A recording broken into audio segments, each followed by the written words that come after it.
বৌমা, এই যে মেয়েকে এভাবে নিয়ে বসে আছো, এভাবে বসে থাকলে কি হবে নাকি? হ্যাঁ, কোন নবাবজাদির মেয়েকে কিনা আমি আমার ছেলের বউ করে নিয়ে এসেছি। যাও তো, তাড়াতাড়ি করে রান্না বান্না সেরে নাও, যাও বলছি। মা, আপনি এভাবে কেন কথা বলছেন? মা, আপনি কি আমার সাথে একটু ভালো করে কথা বলতে পারেন না নাকি? আর শুয়ে কোথায় আছি মা? আজ আমার শরীরটা ভালো লাগছে না, তাই মেয়েকে পড়াতে বসেছি। কি পড়াচ্ছ নাকি ছাই? আমি কি বুঝি না নাকি? হ্যাঁ, আমি ভালো করেই জানি মেয়েকে পড়ানোর নামে তুমি আরামায়েশ করছো। আর শোনো, তুমি এত অলস কেন বলো তো? আমি জানলে কোনোদিনও আমার ছেলের বউ বানাতাম না। আহা মা, আপনি এই ছোট্ট মেয়েটার সামনে এভাবে চিৎকার করছেন কেন? আমি আপনাকে কতবার বলেছি ওর সামনে এভাবে চিৎকার করলে ও তো আপনার মতো ব্যবহার শিখবে। আস্তে কথা বলুন মা। কি?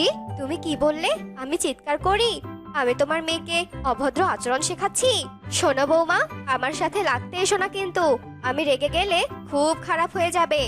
আহা মা, আপনি আর দয়া করে চিৎকার করবেন না, আমি সব কাজ করছি। এই বলে অসুস্থ টুনি তার মেয়েকে না পড়িয়ে সব কাজ করতে চলে যায়। টুনটুন দিদি ভাই, তুই বুঝি পড়ছিস? পড়াশোনা কর, মন দিয়ে পড়াশোনা কর। আর শোন রে দিদি ভাই, তুই কিন্তু তোর মায়ের মতো একদম হবি না, বুঝেছিস? তোর মা অনেক দুষ্ট, বদমেজাজি, খারাপ, বুঝলি? তুই হবি আমার আর তোর বাবার মতো। তোর বাবা অনেক ভালো আর আমিও অনেক ভালো। আচ্ছা ঠিক আছে ঠাকুমা, এবার তাহলে আমি পড়তে বসি। এই বলে মিনু সেখান থেকে চলে যায়। আসলে মিনু তার ছেলে আর ছেলের বউ টুনি আর তার নাতনি টুনটুনের সাথে গ্রামে বাস করত। আর মিনুর ছেলে টোনা কাজের সুবাদে শহরে বাস করত।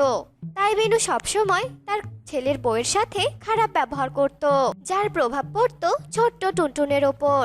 একদিন, মা, আপনি না বললেন আপনার ঘর নোংরা হয়ে আছে, পরিষ্কার করে দিতে বললেন যে? কই, আমি তো আপনার পুরো ঘর পরিষ্কার দেখছি মা। তাহলে আমি বরং গিয়ে অন্য কাজ করি, আবার মেয়েটাকে খাওয়াতেও হবে। কি? আমি যখন বলেছি আমার ঘর পরিষ্কার করে দিতে হবে, তখন এক্ষুনি আমার ঘর পরিষ্কার করতে হবে? দাঁড়া, ও ঘর পরিষ্কার আছে, তাহলে এক্ষুনি আমি অপরিষ্কার করে দিচ্ছি। এই বলে মিনু অনেকগুলো বাদামের খোসা ছাড়িয়ে তা মেঝের মধ্যে ছিটিয়ে দেয় আর বলে, এই যে এবার আমার ঘরটা অপরিষ্কার হয়েছে, এগুলো পরিষ্কার করে দিয়ে তারপর রান্না উঠাবে, যাও। কি হলো, যাও, দাঁড়িয়ে আছো যে? কথা কি কানে যাচ্ছে না নাকি? ছি মা ছি, আপনি এত নিচ মনের, এটা আমি আগে জানতাম না মা। আপনি ইচ্ছে করে আমাকে দিয়ে কাজ করাচ্ছেন কেন বলুন তো মা? আমি কি বাইরের কেউ নাকি? আমি তো আপনার নিজের ছেলের বউ, তাই না? নিজের ছেলের বউয়ের সাথে কি কেউ এমনটা করে নাকি? কে ছেলের বউ? হ্যাঁ, শোনো, যেদিন তুমি এ বাড়ির বউ হিসেবে এসেছো সেদিন থেকে আমি তোমাকে অপছন্দ করি। নেহাত টুনটুন পৃথিবীতে এসেছে, না হলে কবেই যে তোমাকে আমি এ বাড়ি থেকে বের করে দিতাম। তাই নাকি মা? আপনি কি সত্যি টুনটুনের কথা ভাবেন নাকি বলুন তো? টুনটুনের কথা ভাবলে আপনি এভাবে চিৎকার চেঁচামেচি করতেন না মা। একবারও কি ভেবেছেন টুনটুন এসব দেখে খারাপ হয়ে যাবে? না, কখনো না। আমি টুনটুনকে আমার মতো করে গড়ে তুলবো, কখনো দুষ্ট হিংসে পাজি হতেই দেব না, বুঝতে পেরেছো? এসব বলে মিনু টুনটুনি সেখান থেকে চলে যায়। টুনির শাশুড়ির এমন আচরণে টুনি কাঁদতে থাকে। এইভাবে মিনু টুনটুনি সবসময় তার ছেলের বউ টুনির সাথে ঝগড়া করত। একদিন, মা টুনটুন, আয় মা, আমি তোকে এবার পড়াতে বসাবো। কতদিন থেকে তো তোকে পড়াতে বসাতেই পারি না, সব পড়া তো মনে হয় তুই ভুলেই গিয়েছিস রে মা, তাই না? না মা, আমি এখন পড়তে পারবো না, দেখছো না আমি খেলছি, আমি এখন কিছুতেই পড়তে পারবো না। যাও তো, বিরক্ত করো না। একটা থাপ্পড় দেব, বুঝেছিস? সারাদিন শুধু খেলা আর খেলা, তাই না? এত খেলিস তবুও তোর খেলা হয় না। একদম কান্দের কাছে জ্ঞান জ্ঞান করবি না তো, যাও বলছি এখান থেকে। বৌমা, তুমি আবার আমার নাতনির সাথে চিৎকার করছো? তোমাকে না কতবার বলেছি ওর সাথে একদম চিৎকার করবে না। দিদি ভাই, তুই এখন খেলতো গিয়ে, তোর মা তোকে এখন কিচ্ছু বলার সাহস পাবে না। যা দিদি ভাই, যা। তুমি অনেক ভালো থাকো মা, আর মা সবসময় খালি গান গান করে, তোর ভালোই লাগে না। টুনটুনের কথা শুনে টুনি অবাক হয়ে যায়। এভাবে মিনু টুনটুনের আশকারাতে টুনটুন মাথায় উঠতে থাকে। একদিন, বৌমা, তুমি মাটির ব্যাংকটা ভেঙে ফেললে, এতগুলো টাকা দিয়ে কি করবে শুনি? আসলে মা, মেয়ের খাতা পেন্সিল রাবার সব শেষ হয়ে গেছে, পেন্সিল, রাবার, খাতা এসব কিনতে হবে তো মা। আবার রান্নাঘরের জন্য হাঁড়ি পাতিল সব নষ্ট হয়ে গিয়েছে, তাই ভাবছি কিছু হাঁড়ি পাতিলও কিনবো। কি হাঁড়ি পাতিল কিনবে কেন তুমি? হ্যাঁ, তোমার শুধু টাকা নষ্ট করার ধান্দা, তাই না? কোনো হাঁড়ি পাতিল, রাবার, পেন্সিল কিচ্ছু কিনতে হবে না। তাহলে মেয়েটা কোথায় লিখবে মা? আপনি একটু বোঝার চেষ্টা করুন। সে আমি কি করে জানবো? হ্যাঁ, তোমার কোনো কথা আমি শুনতে চাচ্ছি না। দাও তো, আমাকে টাকাগুলো দাও। এই বলে মিনু টুনটুনি টাকাগুলো নিয়ে চলে যায়। আর টুনি অনেক কাঁদতে থাকে। মা কেন সবসময় আমার সাথে এমন করে? অনেকে কখনো আমাকে নিজের মেয়ে ভাবতে পারে না নাকি? এভাবে টুনি কাঁদতে থাকে। আর এভাবে বেশ কয়েকদিন কেটে যায়। একদিন টুনি যখন ওর মেয়েকে নিয়ে বাজারে যাচ্ছিল, এমন সময় টুনটুন বলে, মা তুমি আমাকে একটা খেলনা কিনে দাও না মা। মারে, আজ তো আমি খেলনা কেনার টাকা নিয়ে আসিনি রে মা। আমি বরং অন্যদিন তোকে খেলনা কিনে দেবো, কেমন? না না না, আমার আজকে খেলতে চাই, আমার এক্ষুনি খেলতে চাই। তুমি আমাকে এক্ষুনি খেলনা কিনে দেবে, মানে এক্ষুনি দেবে। টুনটুন, একদম জেদ করবি না কিন্তু, আমার কথাটা শোন একটু। আমি জানতাম তুমি আমাকে খেলনা কিনে দেবে না। ঠাকুমা ঠিকই বলে, তুমি একটা ডাইনি মা। তুমি অনেক খারাপ, বদমি চাচি। তুমি একটা বেয়াদব, তুমি খুব খারাপ, বাজে, দুষ্টু মহিলা কোথাকার। এসব কথা বলে টুনটুন তার মাকে একটা কামড় দিয়ে উড়ে সেখান থেকে জঙ্গলে চলে আসে। আর টুনিও রেগে বাড়িতে আসে।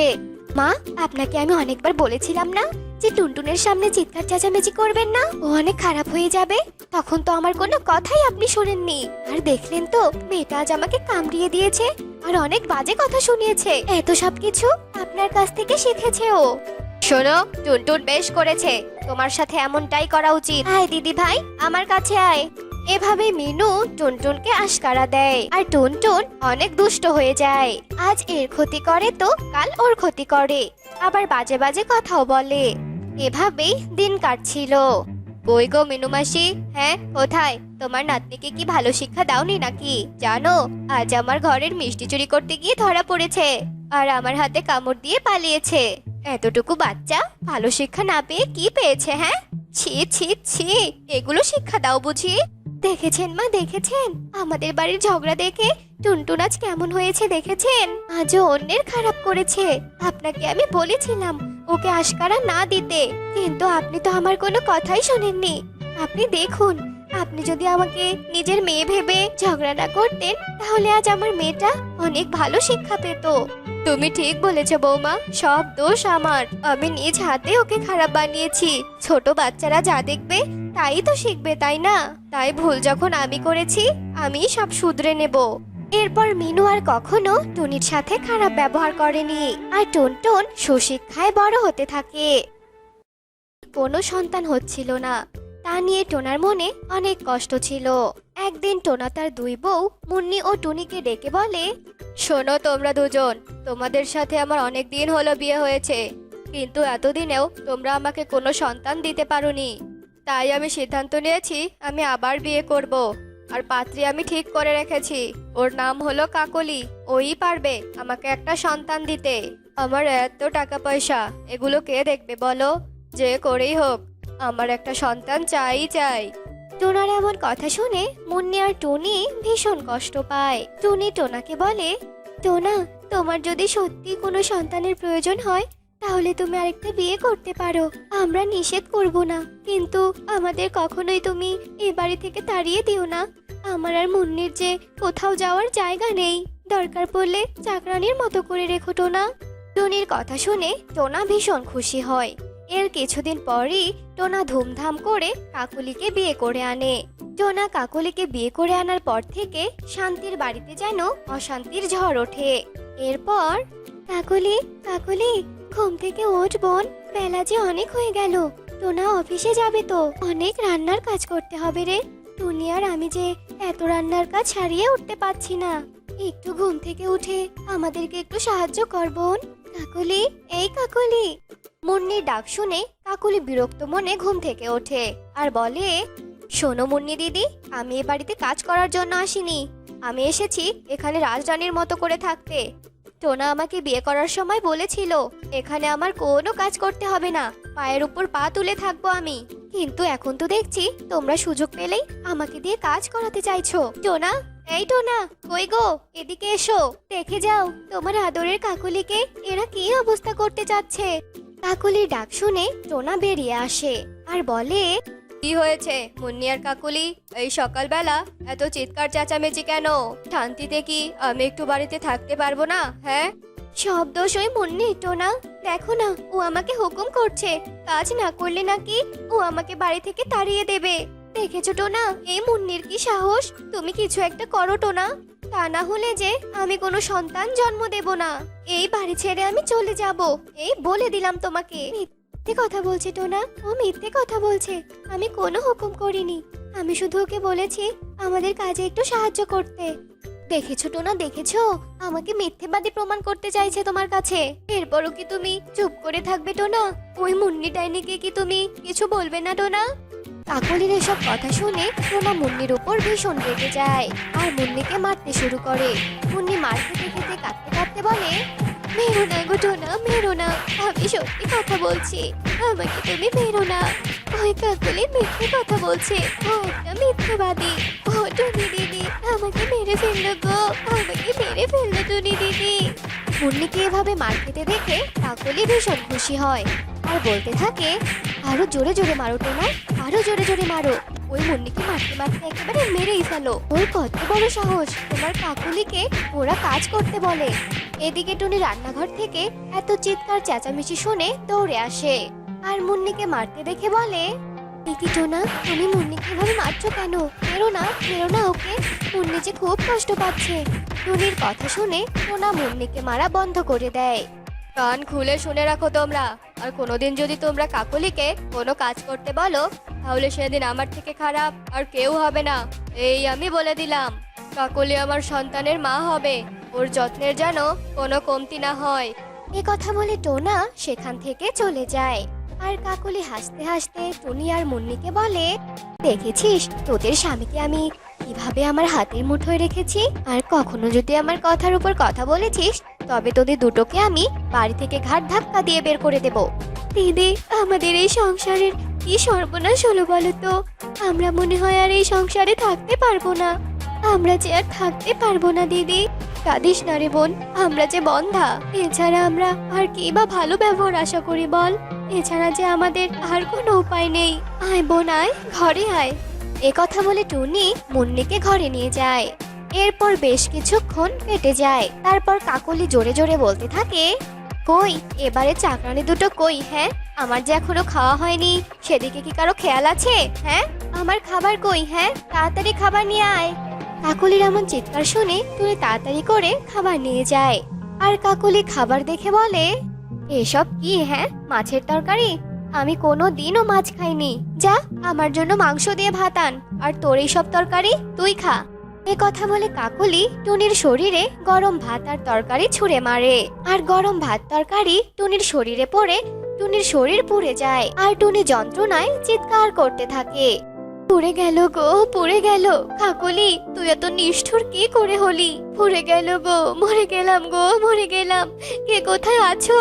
জল দাও, বাঁচাও আমাকে, বাঁচাও। কিন্তু কাকলি টুনিকে কোনো সাহায্য করে না, বরং সেখান থেকে বেরিয়ে যায়। এভাবেই বেশ কিছুদিন কেটে যায়।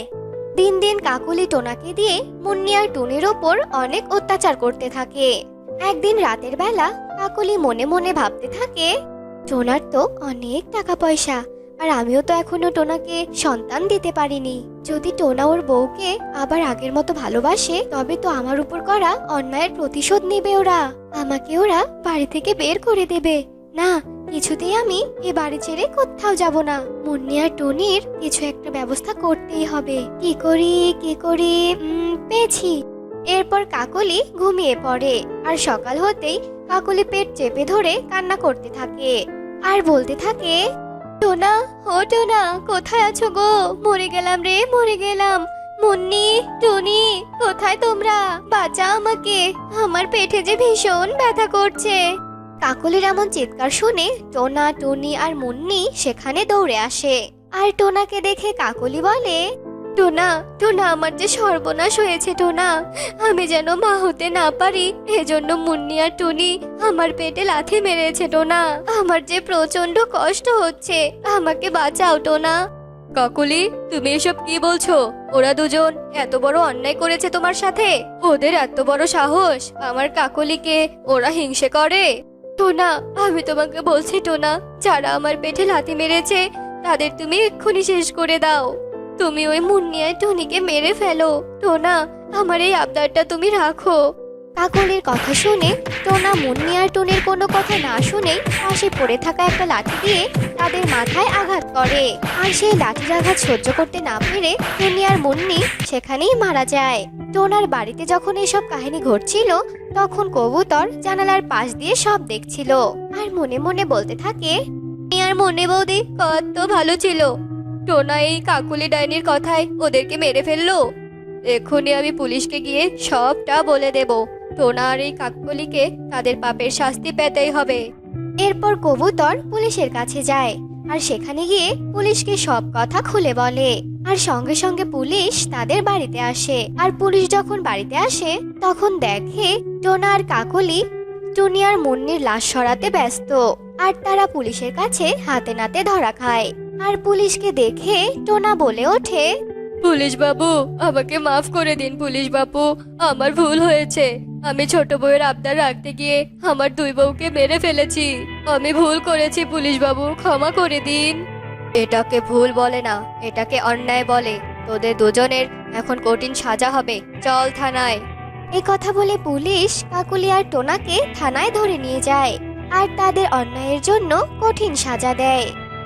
তো টোনা ছিল অনেক অলস। সে কোনো ধরনের পরিশ্রমী কাজ করতে পারত না। টোনা সারাদিন শুয়ে বসে দিন কাটাচ্ছিল। টোনার বাবা অসুস্থ হয়ে পড়ছিল দিন দিন।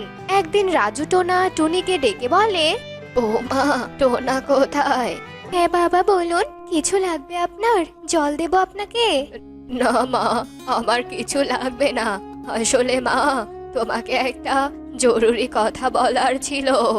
আমার এই অলস ছেলেকে ঠিক করতে করতে আমি বৃদ্ধ হয়ে গিয়েছি, কিন্তু আমি আমার এই অপদার্থ ছেলেকে ঠিক করতে পারিনি।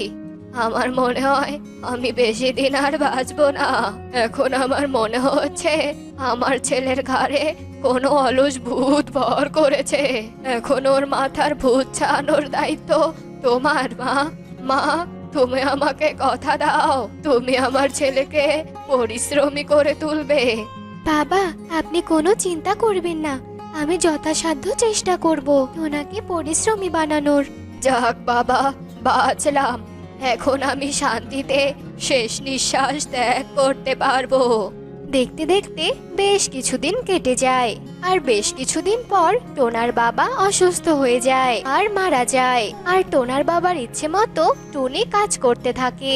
একদিন টুনি ভাবে, আমি কিভাবে টোনাকে পরিশ্রমী করতে পারবো? আমার মাথায় তো কোনো বুদ্ধি আসছে না। পেয়েছি, আমি যদি টোনাকে জমির কাজে সাহায্য করি তাহলে নিশ্চয়ই টোনা আমার কাজে সাহায্য করতে আগ্রহী হবে। যাই, গিয়ে টোনাকে ঘুম থেকে ডেকে তুলি। এই বলে টুনি টোনাকে ঘুম থেকে জাগাতে চলে যায়। টোনা, এই টোনা, তুমি আর কত ঘুমাবে বলো তো? এখন ঘুম থেকে ওঠো, মাঠে কাজে যেতে হবে। এত সকাল সকাল ডাকছো কেন বলো তো? এতদিন বাবার জন্য ঠিকমতো শান্তিতে ঘুমাতে পারিনি, আর এখন তুমি শুরু করে দিয়েছো। আমি আর একটু ঘুমাবো টুনি। টোনা, ওঠো না টোনা, তোমার জন্য একটা সুখবর আছে। যদি সুখবরটা শুনতে চাও তাহলে তাড়াতাড়ি উঠে পড়ো। এই আমি উঠেছি, এবার বলো কি সুখবর? আজ থেকে আমিও তোমার সাথে জমিতে যাব আর তোমার সাথে কাজ করব। চলো এবার টোনা। এরপর থেকে টুনি টোনার সাথে জমিতে কাজ করতে শুরু করে।